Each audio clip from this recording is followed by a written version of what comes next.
Assalamualaikum warahmatullahi wabarakatuh. Selamat pagi, siang, sore, ataupun malam teman-teman semuanya. Pada kesempatan kali ini kita bertemu kembali dalam mata kuliah Farmasi Fisika. Dan pada pertemuan hari ini kita akan membahas materi yaitu mengenai pelepasan obat dan difusi. Baik, kita ke yang pertama terlebih dahulu, yaitu terkait dengan pelepasan obat. Jadi, apa sih yang dimaksud dengan pelepasan obat? Jadi, pelepasan obat definisinya adalah suatu proses di mana obat itu meninggalkan suatu produk sediaan. Jadi, seperti yang kita ketahui ya teman-teman, dalam suatu produk obat itu kan ada yang kita sebut dengan zat aktif obat atau zat yang memberikan khasiat atau efek. Kemudian selain ada zat aktif obat, juga ada zat tambahan obat. Jadi kalau zat tambahan itu tidak mempunyai efek terapeutik, tetapi dia diperlukan untuk membentuk suatu obat itu supaya memiliki karakteristik mutu tertentu, gitu.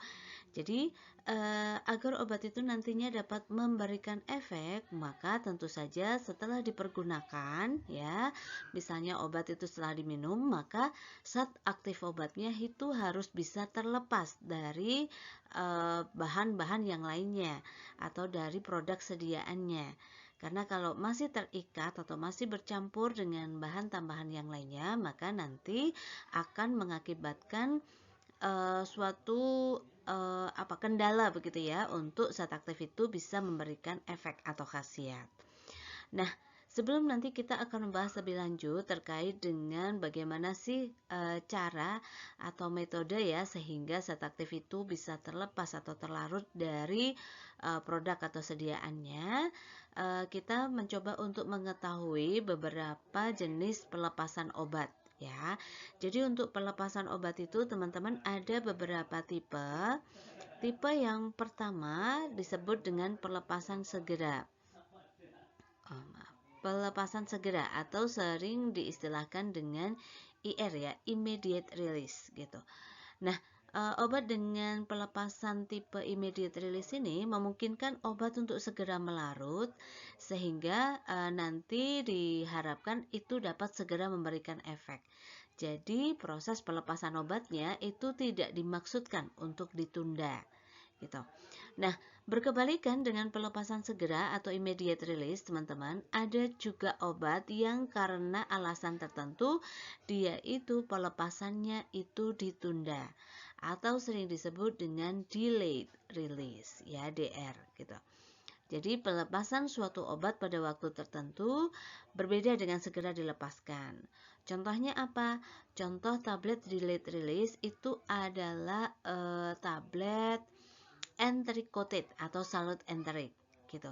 Jadi tablet salut enteric atau enteric coated itu dia setelah kita minum secara peroral, kalau pada obat pelepasan segera biasanya obat itu akan pecah di lambung sehingga nanti zat aktif obatnya itu akan segera melarut di lambung dan segera diserap pada saat di lambung. Nah, untuk obat pelepasan tertunda itu dia disalut dengan material penyalut khusus yang tidak dapat larut di area asam lambung gitu, sehingga nanti akhirnya obat tersebut itu masih tetap utuh atau bertahan di dalam lambung.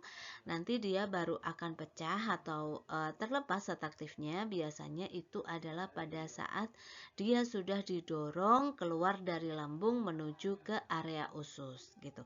Jadi di sini material penyalutnya itu adalah material penyalut yang tahan terhadap suasana asam tetapi larut atau pecah di dalam suasana basah. Ya, jadi prinsipnya adalah pH dependent gitu atau tergantung pada pH. Artinya kalau kita bayangkan sering kita sebut ya bahwa di lambung ini kan ada asam lambung ya sehingga pH-nya adalah cenderung asam. pH-nya berkisar 1,2 sampai dengan 2,5. Nah, pada saat setelah selesai masa pengosongan lambung sekitar 2 jam, maka kalau misalnya obat itu diteruskan atau dikeluarkan dari lambung, dia menuju ke daerah usus, maka akan menuju ke daerah yang memiliki pH lebih basah. atau lebih tinggi. Misalnya kisaran dari mulai 4,5 sampai dengan nanti di usus besar itu pH-nya kurang lebih di area 6,8. Nah, pada pH yang lebih basa inilah pada obat-obat yang salut enterik itu nanti salutnya akan melarut atau akan pecah sehingga kemudian obatnya akan terlepas dari basis atau dari sediaannya gitu. Jadi itu pelepasan tertunda atau delayed release. Kemudian jenis pelepasan yang ketiga adalah pelepasan diperpanjang atau extended release atau long release ya teman-teman. Jadi di sini obat tersedia sepanjang periode tertentu. Ya, jadi misalnya pelepasan diperpanjang itu biasanya pada obat-obatan yang dia periode atau frekuensi minumnya itu misalnya sehari 3 kali, kemudian didesain supaya dia bisa menghasilkan pelepasan yang diperpanjang begitu, sehingga obatnya cukup diminum sehari 2 kali atau 1 kali gitu, sehingga nantinya akan meningkatkan kepatuhan pasien dalam mengkonsumsi obat gitu. Kemudian pelepasan obat yang keempat adalah pulsatil release atau PR ya. Jadi pelepasan obat dengan jumlah tertentu dengan mengandalkan adanya tekanan osmosis biasanya. Sehingga nanti ini obatnya itu kalau dilihat dia itu mungkin akan ada cangkang yang tahan, tidak pecah begitu, tetapi obatnya tetap bisa keluar dikarenakan adanya lubang yang dipersiapkan khusus untuk zat aktif itu bisa keluar dari sediaannya gitu ya. Jadi itu biasanya mengandalkan teknologi pulsatil ya atau teknologi tekanan osmotik seperti itu. Jadi di sini teman-teman yang ingin atau yang harus diketahui teman-teman bahwa obat itu ada yang tadi pelepasannya segera, jadi diharapkan untuk bisa memberikan efek segera. Jadi contohnya misalnya obat anti nyeri atau obat demam seperti itu. Biasanya kan diharapkan setelah minum nanti jarak-jarak 15 menit atau 30 menit itu kemudian memberikan efek. Nah, itu biasanya berarti obatnya didesain sebagai obat bentuk pelepasan segera. Tetapi kalau misalnya obat itu tidak tahan terhadap asam lambung misalnya. Jadi zat aktif obatnya itu kalau terkena suasana asam dia menjadi rusak. Atau sebaliknya, zat aktif obat tersebut kalau mengenai suasana asam di area lambung itu dapat menyebabkan iritasi lambung gitu, sehingga lambung harus dilindungi dari efek negatif iritasi lambung yang diakibatkan oleh zat aktif obat tersebut. Nah, maka mungkin pelepasan obat yang tepat adalah dengan menggunakan pelepasan tertunda ya atau delayed release. Kemudian tadi dengan tujuan untuk mengurangi frekuensi pemberian obat supaya obatnya itu nanti dapat memberikan terapi yang kontinu, konsisten begitu tanpa harus sering-sering begitu untuk minum obat gitu. Nah, ini maka sediaan atau jenis tipe pelepasan obat yang mungkin tepat itu adalah pelepasan diperpanjang atau extended release gitu. Jadi ini, sedangkan pulsatil release ini bisa berupa sediaan yang immediate release, bisa juga berupa sediaan yang diperpanjang atau extended release gitu. Jadi ini beberapa tipe pelepasan obat. Nah, selanjutnya teman-teman kalau dilihat ya, ini salah satu contoh bagaimana proses zat aktif itu terlepas ya dari sediaan obatnya, yaitu contoh yang terjadi pada sediaan tablet. Jadi di sini kalau teman-teman saksikan atau teman-teman lihat ya, ini ada tablet ya yang misalnya kita minum itu dalam keadaan yang utuh begitu, masih berbentuk tablet yang kompak begitu. Nanti apabila kita minum dan kemudian dia kontak misalnya dengan cairan yang ada di asam lambung gitu ya. Nah, maka tablet itu lama-lama akan mengalami yang namanya proses disintegrasi atau hancurnya tablet di dalam cairan tubuh. Misalnya tadi di cairan lambung. Jadi ditandai dengan misalnya ini ada proses dia masuk ya, airnya itu masuk ke celah-celah, kemudian terjadi proses swelling ataupun proses yang lainnya sehingga kemudian obat yang mula-mula bentuknya kompak ini kemudian menjadi hancur ya, menjadi granul ya. Kalau misalnya disarikan begitu gambar yang teman-teman lihat ini. Jadi dari tablet yang utuh, baik itu tablet atau kapsul, kemudian terjadi proses disintegrasi sehingga dia terbentuk partikel-partikel yang lebih kecil ya. Ini kan dia mulai hancur ya, terbentuk partikel-partikel yang lebih kecil atau sering kita sebut dengan granul. Nah, nanti kalau sudah hancur atau menjadi partikel yang kecil, maka kemudian zat aktif ini tentu saja yang semula terikat kuat di dalam sediaannya atau di dalam tabletnya, kemudian nanti dia akan terbebas ya menjadi partikel-partikel yang lebih kecil atau lebih halus lagi, sehingga kemudian zat aktif obatnya dapat terlarut di dalam cairan tubuh kita, misalnya di cairan lambung gitu, sehingga ini ada proses terbentuk solution ya. Solution di sini artinya adalah zat aktif obat yang sudah terlarut di dalam cairan tubuh. Nah, kalau zat aktif obatnya sudah terlarut, maka nanti zat aktif obat itu akan bisa diserap masuk ke dalam pembuluh darah dan dihantarkan melalui pembuluh darah ke reseptor, sehingga nanti jika dia sudah tiba di reseptor, nanti tentunya zat aktif obat tersebut akan melakukan aksi atau kinerja untuk menghasilkan efek farmakologi seperti yang diharapkan gitu. Jadi ini proses ini mulai dari tablet itu mengalami hancur ya, disintegration, kemudian berubah menjadi granul, kemudian ada deaggregation ya, berubah untuk menjadi partikel-partikel yang lebih kecil atau halus, dan kemudian dia terlarut di dalam cairan tubuh.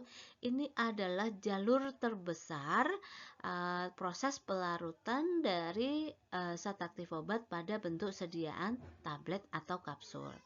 Walaupun teman-teman di luar jalur ini ada juga misalnya zat aktif obat yang sebelum terjadinya proses disintegrasi dia itu bisa langsung terlarut di dalam cairan tubuh.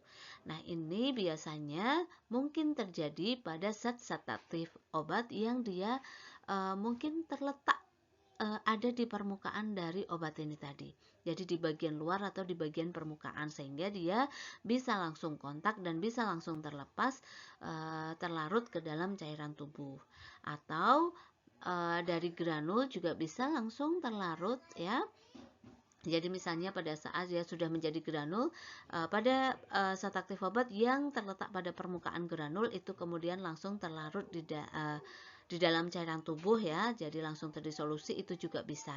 Tetapi yang perlu kita ingat adalah dua jalur ini, di mana dari bentuk obat dia langsung terdisolusi begitu ya, atau terlarut, dan dari bentuk granul dia langsung terlarut, itu jumlahnya itu lebih kecil jika dibandingkan dengan yang mengalami proses ini dari zat aktif obat terintegrasi menjadi granul dulu, kemudian terjadi deagregasi menjadi serbuk halus, dan kemudian baru terlarut gitu. Jadi ini teman-teman, saya ulang kembali kesimpulannya bahwa pada contoh bentuk sediaan tablet itu harus terjadi proses disintegrasi dulu atau hancurnya tablet terlebih dahulu, kemudian deagregasi ya, tablet yang telah hancur ini kemudian dia berubah menjadi granul, kemudian setelah berubah menjadi granul dia berubah kembali menjadi partikel-partikel yang lebih kecil atau lebih halus, kemudian terjadi proses disolusi atau pelarutan zat aktif obat di dalam cairan tubuh, dan kemudian obat itu akan diedarkan menuju ke seluruh bagian tubuh begitu, untuk mencari reseptor ya, untuk bisa menghasilkan efek farmakoterapinya. Nah, pelepasan obat dari bentuk-bentuk sediaan dan kemudian diabsorpsi dalam darah dikontrol oleh sifat kimia dari obat yang diberikan serta sifat biologis dari sistem biologis tubuh gitu. Jadi yang menyebabkan pelepasan obat itu adalah sifat kimia dari obat, kemudian sifat biologis dari sistem biologis, artinya sifat-sifat biologis dari tubuh dari seseorang atau dari makhluk yang menggunakan obat tersebut gitu. Konsentrasi obat, kelarutan obat, ukuran molekul, bentuk kristal, ikatan protein, dan pKa adalah faktor-faktor fisika kimia yang harus dipahami dalam sistem pemberian obat, baik itu secara terkontrol atau secara terkendali. Ini lepasnya suatu obat dari suatu sistem pemberian atau lepasnya suatu zat aktif obat dari suatu bentuk sediaan obat dipengaruhi oleh yang disebut dengan faktor disolusi dan faktor difusi gitu. Nah, nanti dari disolusi kita akan mengenal laju disolusi. Jadi laju disolusi itu adalah suatu faktor yang mempengaruhi pelepasan obat. Jadi kalau kita bicara istilah laju itu kan kita berbicara mengenai kecepatan. Berarti laju disolusi itu adalah kecepatan disolusi atau kecepatan terlarutnya obat di dalam cairan tubuh kita. Kemudian proses pelepasan difusi itu berkaitan dengan transport obat. Jadi kalau disolusi itu adalah berkaitan dengan proses bagaimana cara melarutnya suatu zat aktif, kalau proses difusi itu berkaitan dengan transport obat atau bagaimana obat itu setelah terlarut kemudian dia dibawa oleh darah atau cairan tubuh menuju ke daerah reseptornya untuk menghasilkan efek. Jadi, disolusi dan difusi ini dua faktor yang saling berkaitan. Jadi, obat untuk bisa ditransport maka dia harus terdisolusi terlebih dahulu. Jadi, kalau disolusi maka tetap untuk bisa mencapai reseptor juga harus terjadi difusi gitu. Sehingga disolusi dan difusi ini dua hal yang berkaitan erat. Nah, proses pelepasan difusi berkaitan dengan transport obat dari matriks-matriks sediaan, bisa melalui dinding wadah dan kemasan.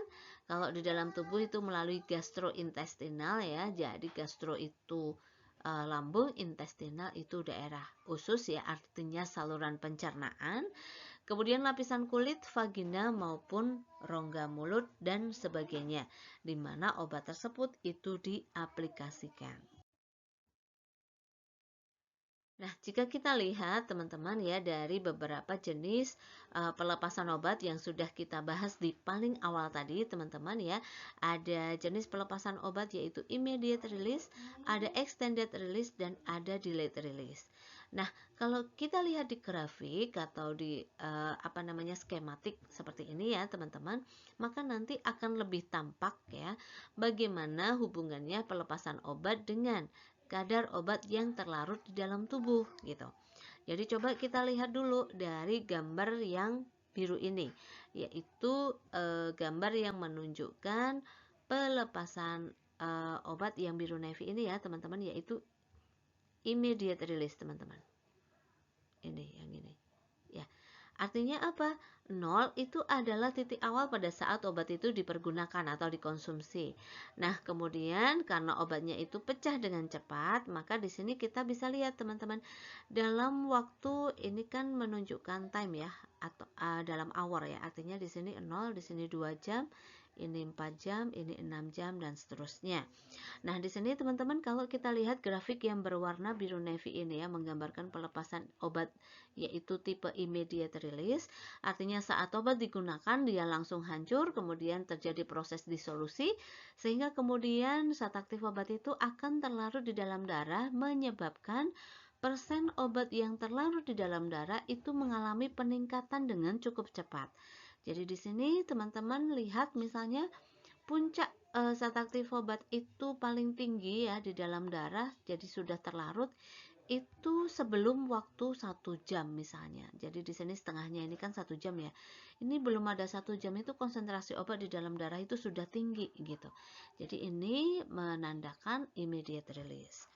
Nah, kalau kita lihat, kita bandingkan dulu dengan yang delayed release yang berwarna orange ya teman-teman. Nah, bedanya apa? Bedanya adalah dia tadi biasanya tadi kan akan bertahan di dalam asam lambung ya. Dan kita tahu fase pengosongan asam lambung itu berkisar 2 jam waktunya. Sehingga artinya apa? Obat-obat yang pelepasannya dengan metode pelepasan delayed release, dia dalam 2 jam pertama itu masih utuh atau belum terlepas obatnya. Jadi kadar obat di dalam darah pun itu masih 0, walaupun obatnya sudah diminum misalnya pukul 8 ya. Nah, sampai dengan pukul 10 kira-kira itu persen obat yang terlarut di dalam darah itu belum ada. Kenapa? Karena obatnya memang belum terpecah begitu. Atau belum mengalami disintegrasi begitu. Tetapi begitu kemudian dia dikeluarkan atau lepas dari lambung begitu ya, sudah mengalami proses pengosongan asam lambung, dia menuju ke intestin atau usus.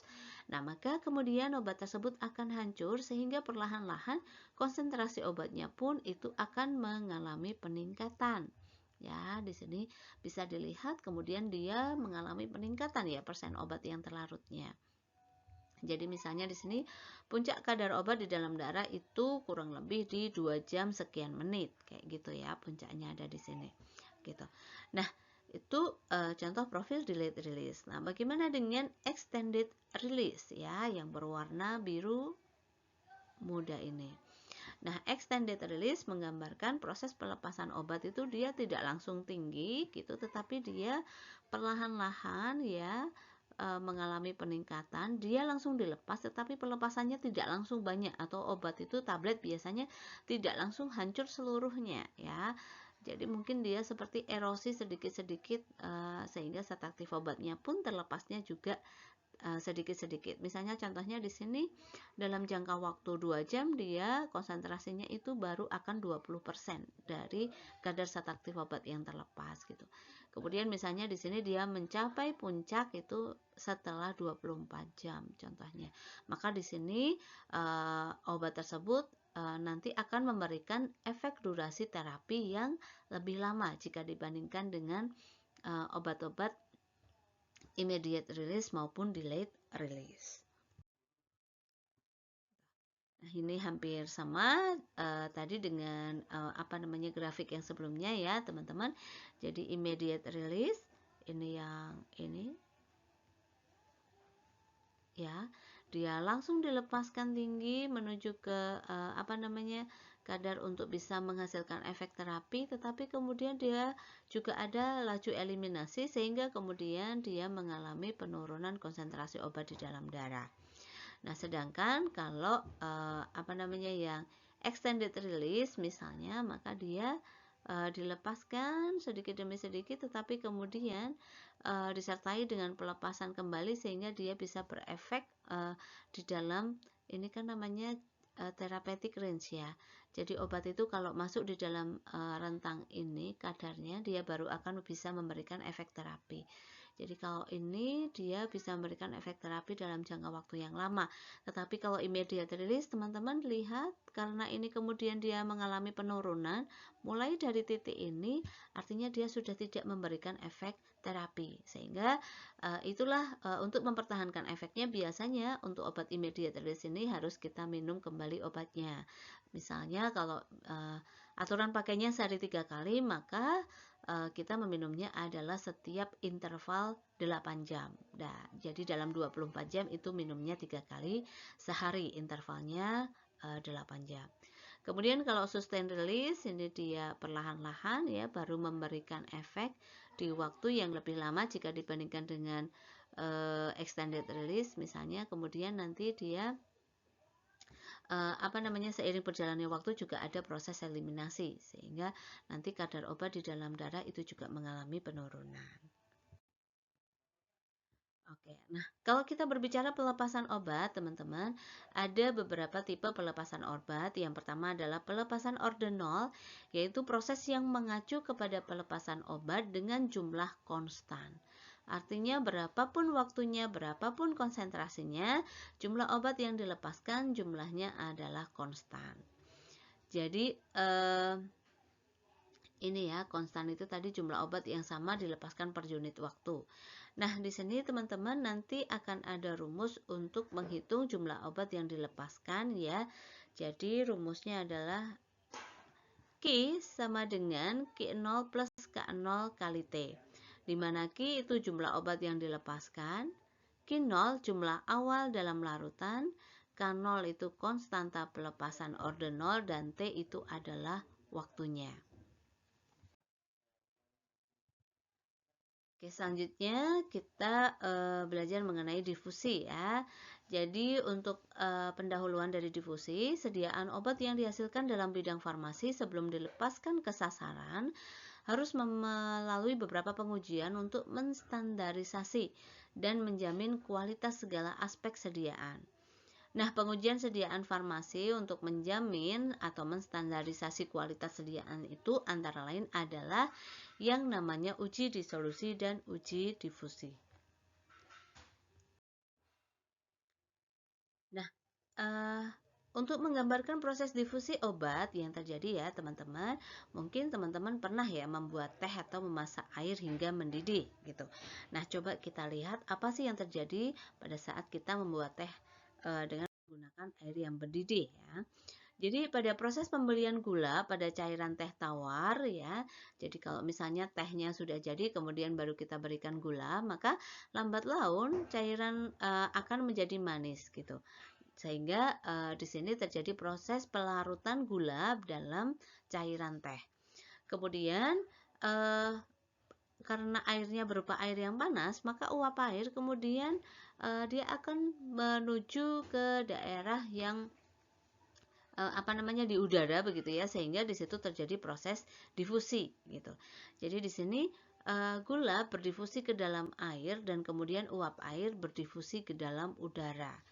Dimana karena dia prosesnya itu tidak bisa diamati dengan mata, maka disebut dengan proses difusi yang berjalan secara molekuler gitu. Jadi berada di tingkat molekul, sehingga kalau kita saksikan dengan mata atau dengan mikroskop itu tidak bisa kita saksikan gitu.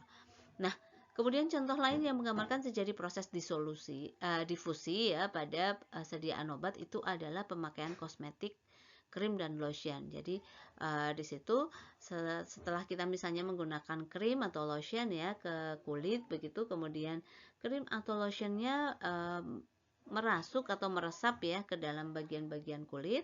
Nah, nanti kemudian diikuti dengan proses pelepasan zat aktif obat dari lotion atau krim tersebut, sehingga dia kemudian menuju ke atau menembus lapisan kulit ya, terjadi proses difusi di situ gitu. Nah, ini contoh proses difusi gula dalam air ya teman-teman. Tentu saja teman-teman bisa membayangkan ya ilustrasinya. Misalnya ada segumpal gula dimasukkan ke dalam air, kemudian gula mula-mula dia masih terkonsentrasi ya. Misalnya gulanya tadi jatuh di area sini masih terkonsentrasi manisnya di sini. Kalau kita diamkan lama-kelamaan gula ini kemudian akan menyebar gitu, tetapi ini belum begitu seragam. Kemudian setelah kita aduk atau semakin lama kita diamkan, maka partikel gulanya itu akan semakin merata atau terdistribusi merata di dalam seluruh bagian air ini tadi, sehingga kemudian rasa manisnya itu tidak hanya pada bagian tertentu saja, tetapi pada seluruh bagian air ini kalau kita rasakan mempunyai tingkat kemanisan yang sama, menunjukkan bahwa dispersi atau difusi molekulernya itu sudah terjadi secara sempurna, sehingga partikel gulanya itu dia sudah merata di seluruh bagian.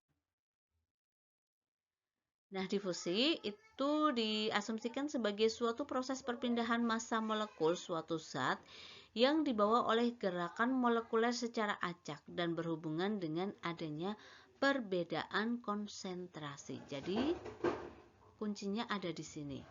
Jadi, di sini proses difusi itu terjadi karena adanya perbedaan konsentrasi, sehingga nanti akan menyebabkan suatu cairan itu ingin memiliki konsentrasi atau tekanan yang sama gitu. Jadi dengan kata lain difusi adalah proses perpindahan zat dari konsentrasi yang tinggi menuju ke konsentrasi yang lebih rendah. Itu kunci dari difusi. Nah, perbedaan konsentrasi suatu zat dalam pelarut dari bagian konsentrasi tinggi ke bagian konsentrasi rendah yang ada pada dua larutan itu disebut dengan gradien konsentrasi gitu.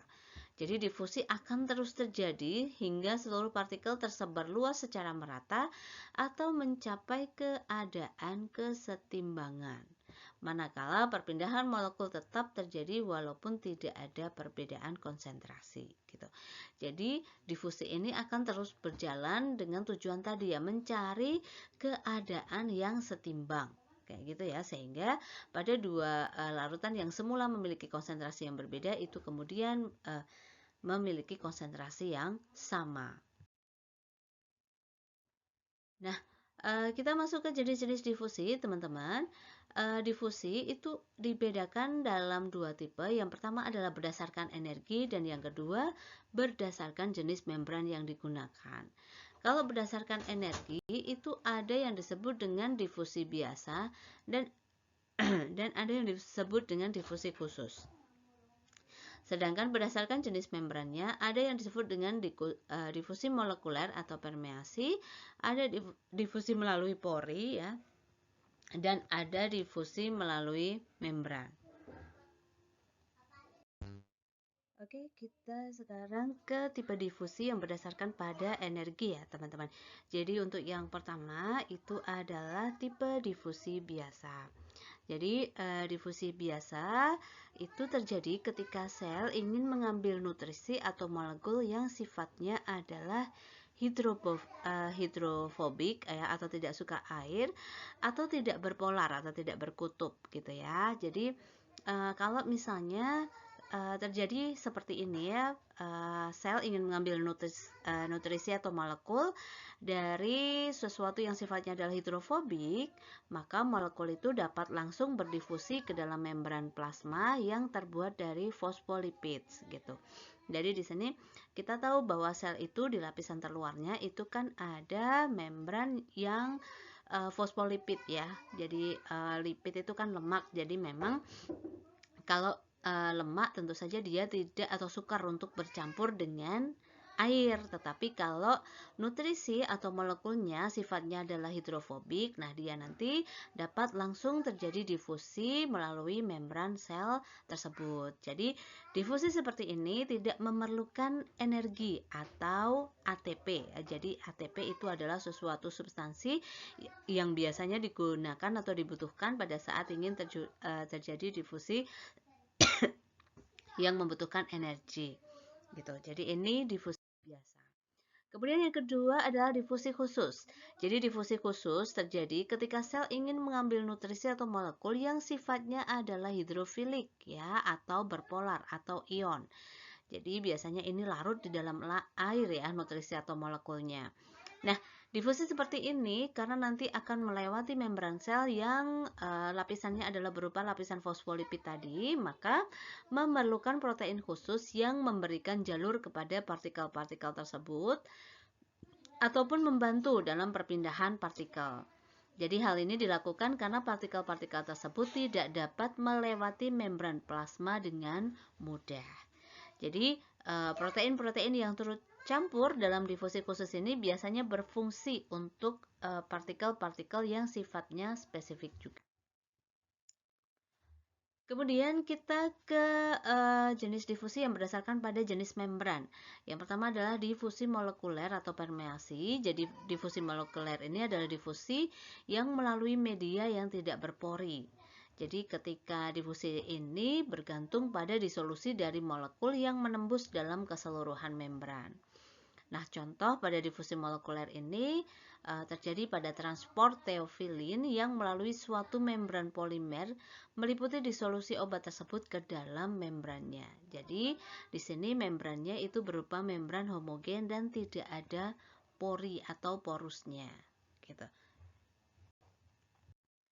Kemudian yang kedua, difusi yang melalui pori suatu membran yang berisi pelarut. Jadi kalau diperhatikan teman-teman di sini membrannya itu memiliki pori atau lubang-lubang khusus gitu ya.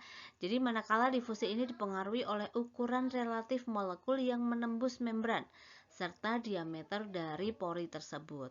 Artinya untuk bisa terjadi proses difusi maka ini bergantung pada ini ukuran relatif serta diameter dari pori tersebut. Jadi maksudnya diameter porinya ini berapa, kemudian zatnya yang ingin menembus itu ukurannya berapa. Kalau zatnya atau ukuran relatif molekul yang ingin menembus itu memiliki ukuran yang lebih kecil daripada diameter pori, tentu saja dia bisa menyeberang atau melewati membran tersebut.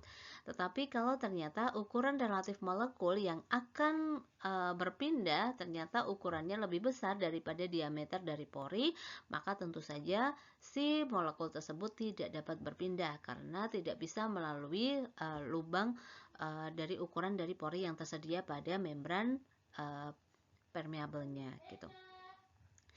Nah, kemudian contohnya itu adalah lewatnya molekul-molekul steroid yang disubstitusi dengan gugus hidrofilik melalui kulit manusia yang terdiri dari folikel rambut, saluran sebum, dan pori-pori keringat pada epidermis. Kemudian yang ketiga adalah difusi melalui suatu membran dengan susunan anyaman polimer yang memiliki saluran yang bercabang dan saling bersilangan. Jadi ini contohnya difusi pada melalui membran selulosa ya. Jadi dia itu membrannya tidak berupa lubang-lubang seperti yang ada di difusi sebelumnya, tetapi dia itu bentuknya seperti anyaman ya dan saling bertumpuk begitu. Tetapi tetap ada seperti apa namanya ya ruang yang masih bisa untuk dilewati seperti itu. Jadi ini difusi melalui membran dengan susunan anyaman polimer yang bercabang atau saling bersilangan. Nah, apa saja kemudian faktor-faktor yang bisa mempengaruhi proses difusi? Jadi yang pertama itu adalah faktor ukuran partikel, yang kedua ketebalan membran dan yang ketiga adalah luas suatu area. Ukuran partikel, semakin kecil ukuran partikel maka semakin cepat pula partikel itu akan bergerak, sehingga kecepatan difusinya pun akan semakin tinggi.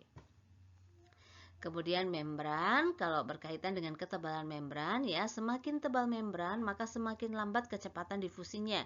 Karena berarti dia membutuhkan proses yang lebih lama untuk mencapai atau melepaskan diri dari membran yang tebal tersebut. Kemudian semakin besar luas area, artinya memberikan kesempatan yang lebih besar juga begitu untuk terjadinya proses difusi, sehingga semakin besar luas areanya, semakin cepat pula kecepatan difusinya.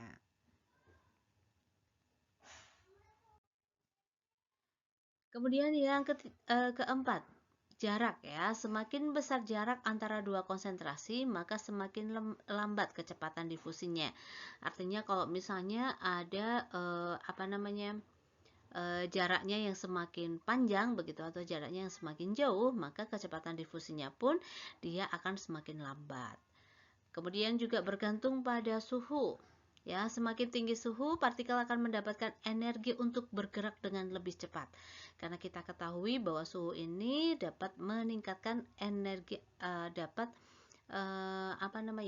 memberikan suatu energi tambahan sehingga energi dari partikel itu gerakannya akan menjadi semakin lebih cepat gitu. Kemudian konsentrasi obat. Ya, semakin besar konsentrasi obat, semakin cepat pula kecepatan difusinya. Karena berarti akan semakin banyak partikel yang mempunyai kesempatan untuk berpindah gitu ya, sehingga proses difusinya pun akan berjalan semakin cepat. Untuk yang selanjutnya koefisien difusi ya, semakin besar koefisien difusi maka semakin besar pula kecepatan difusinya, karena koefisien difusi ini kan melambangkan seberapa besar kemampuan berpindahnya partikel ya, atau kemampuan untuk melakukan difusi. Jadi kalau koefisiennya nilainya semakin besar, tentu saja kecepatan difusinya juga akan semakin besar. Kemudian viskositas ya, kekentalan ya. Nah, ini agak berbanding terbalik, semakin viskos media atau cairan ya untuk melakukan proses difusi ini, maka kecepatan difusinya pun akan semakin menurun karena viskositas dari cairan di sekitar dari partikel yang akan melakukan difusi itu akan memberikan tahanan begitu ya, atau hambatan begitu untuk partikel dapat melakukan proses difusi. Kemudian ada juga koefisien partisi ya. Jadi koefisien partisi ini mempengaruhi pada proses difusi pasif, karena difusi pasif dipengaruhi oleh koefisien partisi, yaitu semakin besar koefisien partisi, maka akan semakin cepat proses difusi obatnya. Kemudian ini adalah salah satu hukum ya yang memberikan gambaran terkait dengan laju difusi, yaitu hukum Fick ya. Jadi menurut hukum difusi Fick, molekul obat itu berdifusi dari daerah dengan konsentrasi obat yang tinggi ke daerah dengan konsentrasi obat yang rendah dengan kecepatan laju adalah dQ per dt itu sama dengan dKa per H ya dikalikan dengan CS min C, di mana dQ per dt itu laju difusinya, kemudian D besar itu koefisien difusi, K itu koefisien partisi, A itu luas permukaan membran, kemudian H itu tebal membran, dan CS min C itu perbedaan antara konsentrasi obat dalam pembawa dan mediumnya. Gitu. Jadi ini hukum yang memberikan gambaran atau penjelasan bagaimana kita menghitung laju difusi obat ya dari obat ya atau daerah yang memiliki konsentrasi obat yang tinggi ke daerah yang memiliki konsentrasi obat yang rendah.